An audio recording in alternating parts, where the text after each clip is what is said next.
Guys wrestling speed number 50 पर आप सभी का स्वागत है, जहां पर आप जानते हो कि हम कोशिश करते हैं कि आपको रेसलिंग जगत का सारा ही ज्ञान सिर्फ कुछ ही पलों में दे दे। और हम नंबर 50 को हिट कर चुके हैं, तो कंग्रेचुलेशंस टू एवरीवन, क्योंकि हमने एटलीस्ट अर्श तक तो मार ही लिया है और अब हमें सेंचुरी तक भी जाना है। तो इसी चीज को बरकरार रखते हुए कि आप ये नहीं जानना चाहोगे कि केविन ओवेंस और कोडी के बीच में जो हाई टेंशन ड्रामा चल रहा है ना, आखिर वो शुरू कब से हुआ और इसका अंत कैसे होगा। तो अगर ये सब जानना चाहते हो तो इस वीडियो को एंड तक पूरा देखना। चैनल को अभी लाइक एंड सब्सक्राइब कर दो। एंड नाउ आप देख रहे हैं रेसलमैनिया, सिर्फ सब्सक्राइब करना तो बनता है। तो यार देखो, बात शुरू होती है लॉस एंजलिस रेसलमेनिया 39 से, जहां the American nightmare Cody Rhodes की वो फेमस स्टोरी लाइन स्टार्ट हो रही थी। उस टाइम पर कोडी रोड्स भी एब्सोल्यूट फेस बने हुए थे और ब्लड लाइन के साथ स्ट्रगल कर रहे थे काफी टाइम से। लेकिन फिर केविन ओवेंस ने कोडी का साथ देना जरूरी समझा, ऑर्टन का साथ देना जरूरी समझा और फाइनली कोडी रोड्स को अनडिस्प्यूटेड चैंपियन बनवा कर ही बाहर आए। लेकिन सारा किस्सा तो वहां पलट गया जब कोडी ने एक रैंडम मैच के लिए रोमन रेंज से हाथ मिला लिया, जहां सबसे पहली बार केविन का दिमाग खनका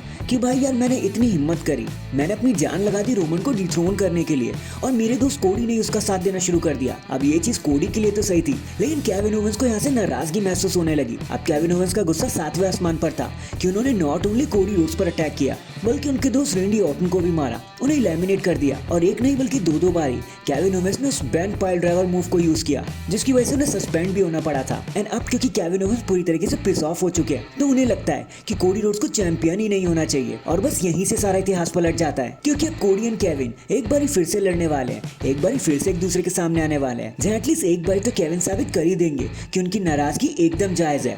और अगर केविन को खुद को सही साबित करना है तो उन्हें कोडी रोड्स को डिथ्रोन करना ही होगा, रास्ते से हटाना ही होगा। और वो करने के लिए उन्हें उनका टाइटल छीनना होगा और वही होगा इस राइवलरी का असली क्लाइमैक्स, जहां WWE भी ये मान चुकी है कि केविन ओवेंस को एक बिगर टाइटल पिक्चर दे ही देनी चाहिए। बहुत समय से उन्हें बड़ा टाइटल भी नहीं मिला है। हो सकता है एक ट्रिपल थ्रेट मैच के दौरान ऐसा हो जाए जब रेंडी Orton versus Cody Rhodes and Kevin Owens एक साथ एक WWE टाइटल के लिए लड़ते हुए नजर आएंगे। लेकिन ये चीज हम अब आप पे छोड़ते हैं कि आपको उसके बारे में क्या कहना है। आप किसी चैंपियन बनते हुए देखना चाहोगे? आप क्या चाहते हो? रेसलमेनिया 41 के बाद WWE की स्टार्टिंग कैसे होनी चाहिए? आखिर कौन होना चाहिए undisputed champion? Kevin Owens, Cody Rhodes या फिर रेंडी ऑर्टन? कमेंट करके जरूर बताना। एंड अगर चैनल पर नए हैं तो चैनल को अभी लाइक एंड सब्सक्राइब कर दो। बाकी मैं मिलता हूँ आपसे किसी और अपडेट के साथ। अब तक के लिए अपना ख्याल रखें और खुश रहें।